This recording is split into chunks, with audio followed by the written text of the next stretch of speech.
To those of you who served in the military, whether it was for 4 years or 40, I want to personally thank you for your service to our nation. I learned at an early age what it meant to serve. My father, who was an enlisted soldier during World War II, was one of the several in my family who served in the U.S. military since that time. Growing up, I was taught that service to our nation, particularly in times of war, was a very noble thing to do. Having myself spent more than 30 years in uniform, I can tell you the word noble is a good way to describe the people I've met along the way. Men and women from all branches of service and at various stages of their careers, spending countless hours defending our nation from harm and expecting nothing in return. When people talk about serving in the military, that is what they're talking about. Giving every full measure of themselves in defense of freedom, knowing full well it may one day cost them their lives. And that is what veterans have in common. It doesn't matter what branch of service you were in or what job it was. Veterans may meet as strangers, but we are sure to walk away as friends. That is the bond that is created by pledging your loyalty to something greater than yourself, not to an individual, but to an ideal. When I am asked to promote someone to a higher rank or preside over his or her retirement ceremony, I like to give the honoree a small copy of the U.S. Constitution. Regardless of how I know that person, it is that document that we swore to defend. But it's also a lot more personal than that.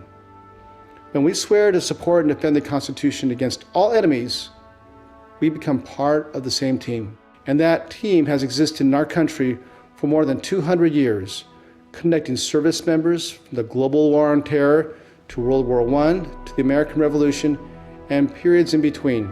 Service members from all branches, Army, Navy, Air Force, Marines, and Coast Guard, all from various backgrounds, locations, and upbringings as varied as America itself, bonded together to form the unique culture that is the United States military. Ours is a culture built on trust, knowing that if things go south, you can rely on those next to you and they can rely on you. Such are the bonds formed during 12-hour night shifts, 22-hour layovers, and 10-mile ruck marches. Experiences made less miserable because you were all in it together. If you serve in the military, chances are you have a few war stories, whether you tell the tale about sleeping in a tent next to 200 of your best friends in Kuwait, or your Jeep breaking down on the road to Berlin. Veterans know that it's the fact that they are alive to tell the story that separates us from those who aren't. And it's the ones who didn't make it home that veterans respect the most.